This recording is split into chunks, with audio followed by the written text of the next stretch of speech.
Good morning all student. सभी का Shri Shyam education शिक्षण संस्थान में हार्दिक स्वागत है, अभिनंदन है। तो हम बात करेंगे पॉलिटिकल साइंस की, और पॉलिटिकल साइंस में बात करेंगे अमेरिका की विदेश नीति। तो बात चलेगी अपनी पॉलिटिकल साइंस के बारे में, राजनीति विज्ञान के बारे में, और जो जिस क्लास के लिए हम चर्चा करेंगे वो है BA पार्ट 3। अमेरिका की जिस पॉइंट पे हम चर्चा करेंगे वो है अमेरिका की विदेश नीति।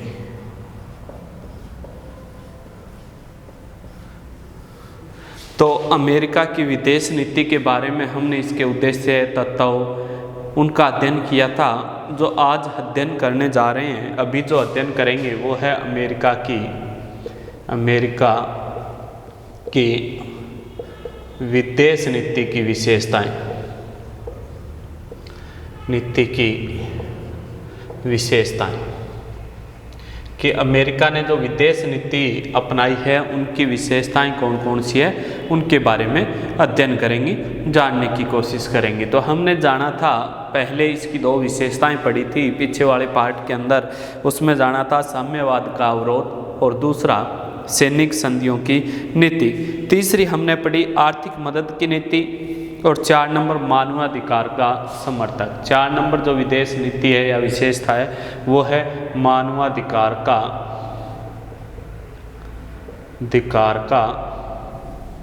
समर्थक।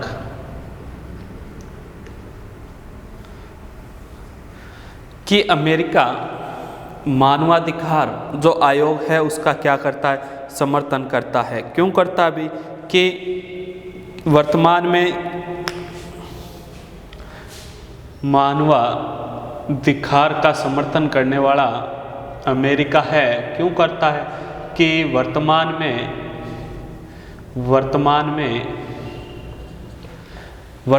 में विश्व के अंदर अनेक दबाव समूह में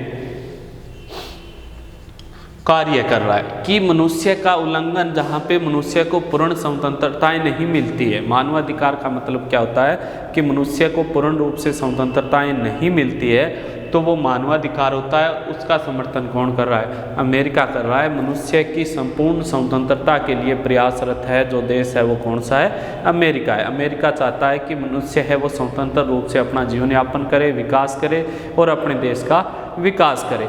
जैसे सामाजिक पिछड़े हुए क्षेत्र में हो, चाहे आर्थिक पिछड़े हुए क्षेत्र में हो, चाहे शिक्षित या शिक्षा के क्षेत्र में पिछड़े हुए हो, वहाँ पे मानवाधिकार के माध्यम से अमेरिका क्या करता है? उनका समर्थन करता है कि प्रत्येक मनुष्य को ये अधिकार मिले होते हैं। मनुष्य एक स्वतंत्र जीव प्राणी है। जब जन्म लेता है तो उसकी प्रकृति में उसे सब कुछ प्राप्त करने का अधिकार होता है, और वो एक स्वतंत्र जीवन यापन करना चाहता है। तो ये समर्थन कौन करता है? अमेरिका करता है। इसके बाद पूछ ले, लोकतंत्र बहाली के नाम पड़ोसी देशों में हस्तक्षेप। आगे वाली है लोकतंत्र बहाली के नाम पर पड़ोसी देशों में हस्तक्षेप। पड़ोसी देशों में हस्तक्षेप। कि लोकतंत्र के नाम से पड़ोसी देशों में दखलंदाजी करता है। सीधी सी बात है कि कैसे कि अमेरिका है वहाँ देश को, कि जो देश हैं तानाशाह देश हैं या फिर जहाँ लोकतंत्र नहीं है, सीधी सी बात है जहाँ लोकतंत्र नहीं है वहाँ देशों में लोकतंत्र को लागू करवाने के लिए अमेरिका क्या करता है? उन देशों में दखलंदाजी करता है, अपने सैनिकों को भेजता है। या फिर बात करें सैनिकों के अलावा वहाँ पे राजनीतिक दबाव बनाता है, सैनिक दबाव बनाता है। क्यों बनाता है? क्योंकि क्या चाहता है कि अमेरिका वहाँ पे लोकतंत्र को स्थापित करना चाहता है। उस वजह से जैसे कि अमेरिका ने 1983 में जो पनामा नहर है,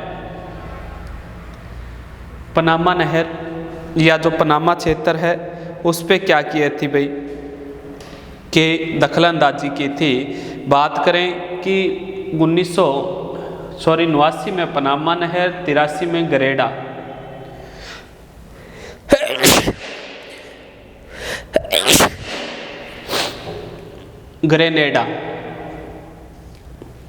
ग्रेनेडा में हस्तक्षेप की थी, दखलंदाजी की थी। किसने की थी भाई? अमेरिका ने 1983 के अंदर। और 1989 में पूछ ले कि पनामा नहर को लेके, किस नहर को लेके? पनामा नहर को लेके अमेरिका ने दखलंदाजी की थी। इसके बाद पूछ ले कि बात करें जैसे 1965 की सन की बात करें तो डोमिनिकन गणराज्य में 14,000 सैनिक भेजे थे। कितने? 14,000 सैनिकों को भेजकर वहाँ पे लोकतंत्र के लिए दखलंदाजी की थी कि किसको स्थापित करना? लोकतंत्र को। लेकिन यह सही नहीं था। इसके बाद बात करें जैसे कि इराक, ईरान, इन पे भी अपने सैनिकों को भेज के लोकतंत्र बहाली के नाम से दखलंदाजी करनी प्रारंभ कर दी। बात सीधी सी है कि अमेरिका किसी भी देश को लोकतंत्र के नाम से उस देश में घुस जाता है। क्यों घुस जाता है? क्योंकि वह लोकतंत्र स्थापित करने के नाम से कि हम आपके देश में या विश्व संपूर्ण लोकतंत्र के नाम से गुजर रहा है, लोकतंत्र स्थापित है, तो आपके देश में क्यों नहीं है, उसके नाम से दखलंदाजी करता है। जैसे 1983 में ग्रेनेडा, 1989 में पनामा नहर को लेके, 1965 में डोमिनियन गणराज्य को लेकर, इराक ईरान इनके अंदर भी अपने सैनिक भेजे थे। तो कहने का मतलब है कि लोकतंत्र बहाली के नाम पे दखलंदाजी करना। इसके बाद आगे वाली विशेषता आपसे पूछ ले कि आगे वाली विशेषता कौन सी है, तो कौन सी बताएंगे भैया? देखो, आगे वाली विशेषता जो है वो है विकासशील देशों पर दबाव बनाए रखने की नीति। आगे वाली जो विशेषता है वो है विकासशील देशों पर दबाव बनाए रखने की नीति।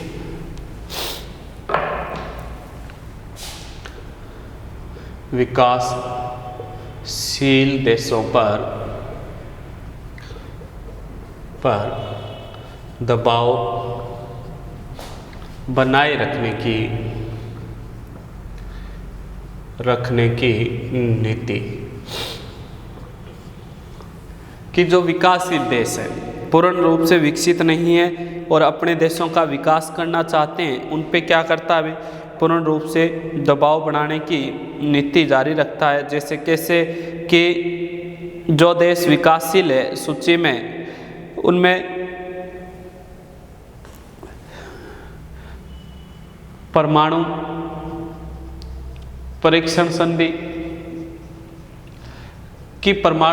संधि की जो विकासशील देश हैं वो देश क्या नहीं कर सकते? परमाणु परीक्षण नहीं कर सकते, मतलब कि अणु बमों का निर्माण नहीं कर सकते। क्या बना रहा है? विकासशील देश क्या नहीं कर सकते? अणु बमों का निर्माण नहीं कर सकते। कौन दबाव बना रहा है? अमेरिका बना रहा है। या फिर बात करें कि भारत ने रॉकेट टेक्नोलॉजी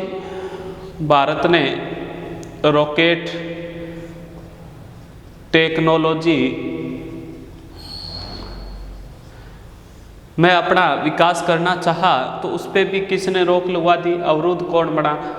कि भारत जैसे देश ने रॉकेट टेक्नोलॉजी को अपना के अपने देश का विकास करना चाहा, तो अमेरिका नहीं चाहता कि भारत जैसे विकासशील देश हैं वो क्या करे? अपना विकास करे। उन पे दबाव रखता है कि आप ऐसा नहीं कर सकते। तो भारत का भी रास्ता रोकने की कोशिश की। किसने?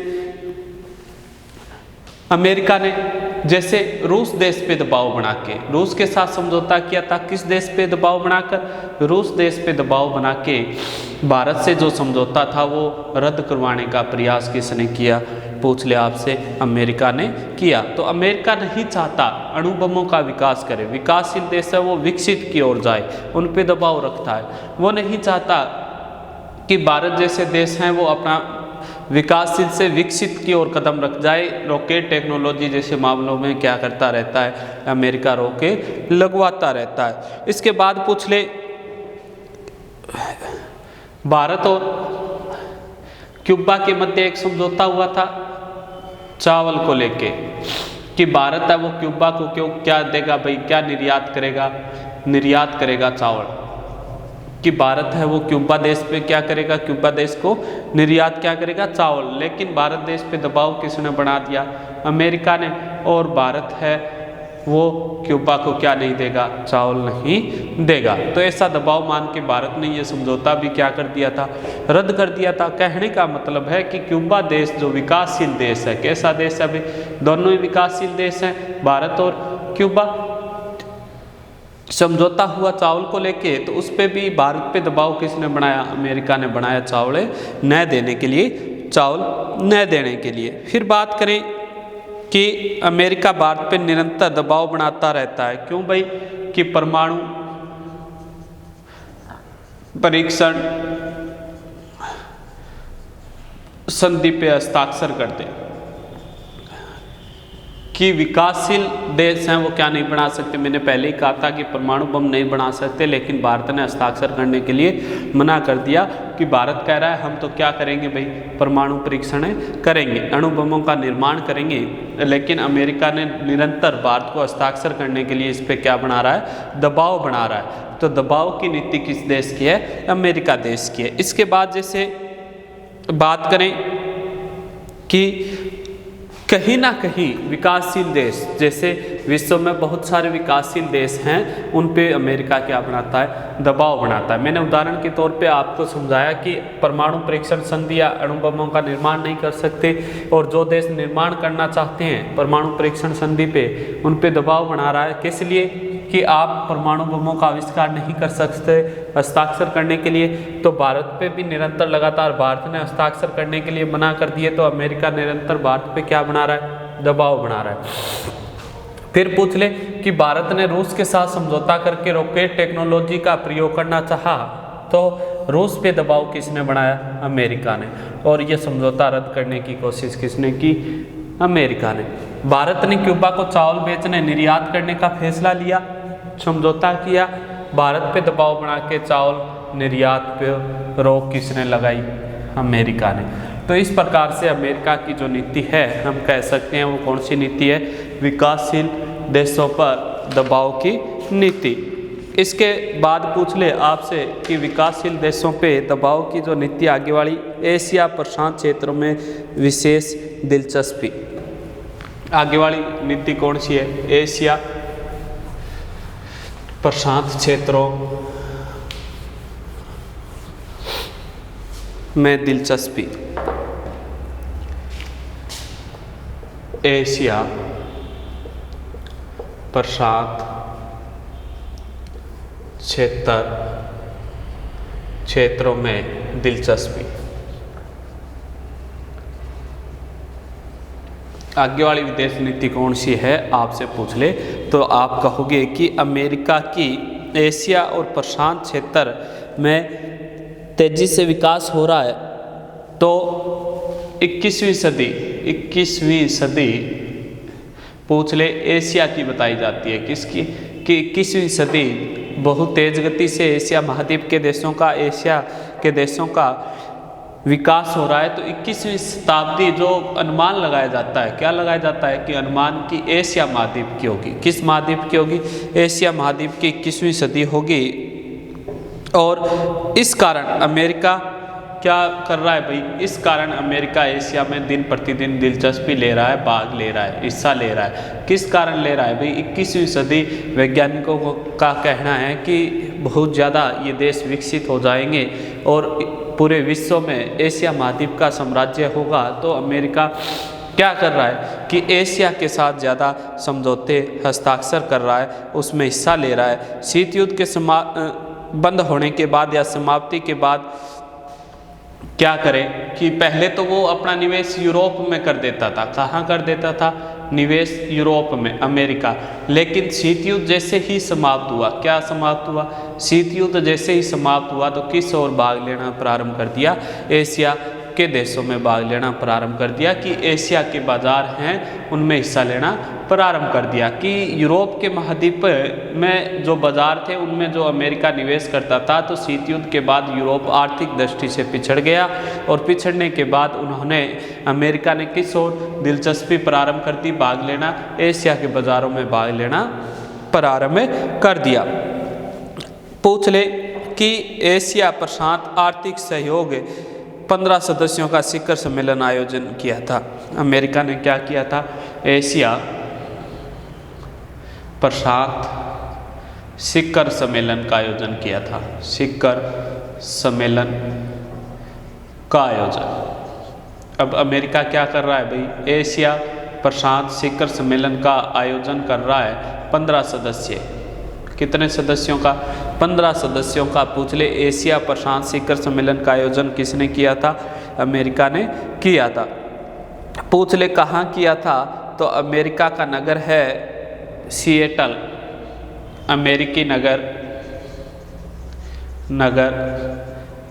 सिएटल। भाई सीधी सी बात है कि आने वाला समय है वो एशिया महाद्वीप का बताया जा रहा है। एशिया महाद्वीप का समय है तो अमेरिका अपनी ज़्यादा से ज़्यादा दिलचस्पी है वो कहाँ लेता है? एशिया महाद्वीप में लेता है। उनके बाज़ारों में अपना निवेश करता है, वहाँ पे अपनी कंपनियों को स्थापित करता है, ताकि आने वाले समय में अमेरिका की जो आर्थिक स्थिति है वो बरकरार रहे, अमेरिका ऐसा ही रहे। और इसके कारण एशिया प्रशांत शिखर सम्मेलन का भी आयोजन करता है 15 सदस्यों का। अमेरिका का नगर है सिएटल के अंदर। इसके बाद वाली पूछ ले आपसे कि आश्रित व उपग्रही राज्यों की स्थापना की नीति क्या करता है? आश्रित व उपग्रही राज्यों की स्थापना की नीति। आश्रित व उपग्रही राज्यों की स्थापना की नीति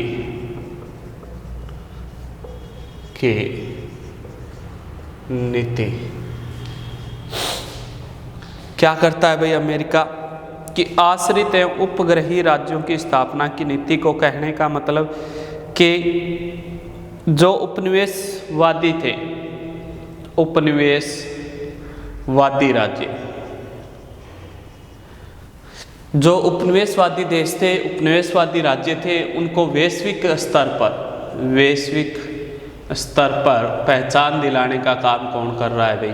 अमेरिका कर रहा है। कि जो देश उपनिवेशवादी थे, उपनिवेशवाद के गुलाम थे, उनको पूरे विश्व में पहचान दिलाने की काम कौन कर रहा है? अमेरिका कर रहा है।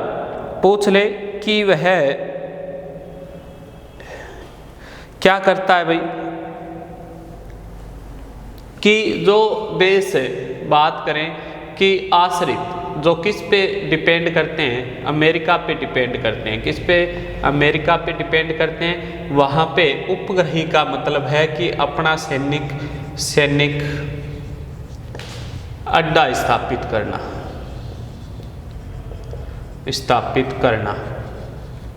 कि जो अमेरिका पे पूर्ण रूप से आश्रित हैं, अमेरिका के सहयोग से चलते हैं, अमेरिका वहाँ सैनिकों को भेजकर अपना क्या कर लेता है? सैनिक अड्डा स्थापित कर लेता है। जैसे जहाँ युद्ध की संभावना कब्जा कर लेता है, जैसे युद्ध की संभावना वहाँ युद्ध कर लेता है अफगानिस्तान। जैसे उदाहरण के तौर पे अफगानिस्तान, आपके सामने कौन सा ऑप्शन है? उदाहरण के तौर पे पूछ ले अफगानिस्तान। कि उपनिवेशवादी जो राज्य थे उनको वैश्विक पहचान दिलाता है। वैश्विक पहचान दिलाएगा तो वो किस पे आश्रित हो गए? अमेरिका पे। अमेरिका के सहयोग से चलेंगे।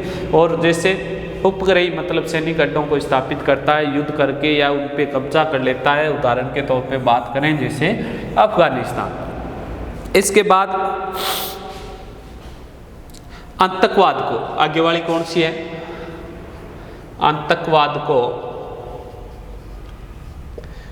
पनाह देने वाला देश अमेरिका का दुश्मन होगा। अमेरिका का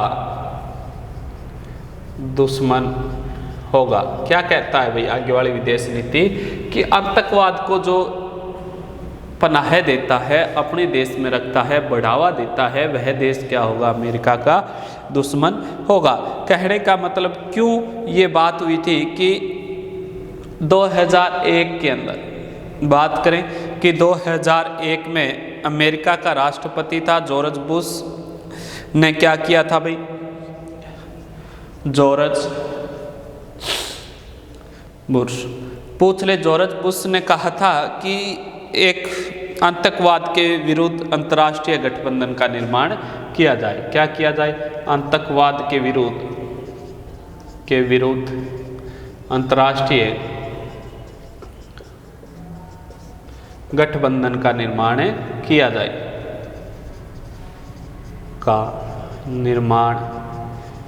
जाए कि 2001 में जॉर्ज बुश ने कहा था कि विश्व में अगर आतंकवाद को समाप्त करना है तो एक अंतर्राष्ट्रीय गठबंधन को बढ़ाना होगा, और अगर जो देश आतंकवादियों को पनाह देता है तो वो किसका दुश्मन होगा? 2001 में जॉर्ज बुश ने ये बात कही थी, विदेश नीति को अपनाया था कि जो आतंकवाद को पनाह देता है, आतंकवाद को जो शरण देता है, वह अमेरिका का दुश्मन होगा, और आतंकवाद को समाप्त करने के लिए एक अंतर्राष्ट्रीय गठबंधन का निर्माण किया जाए।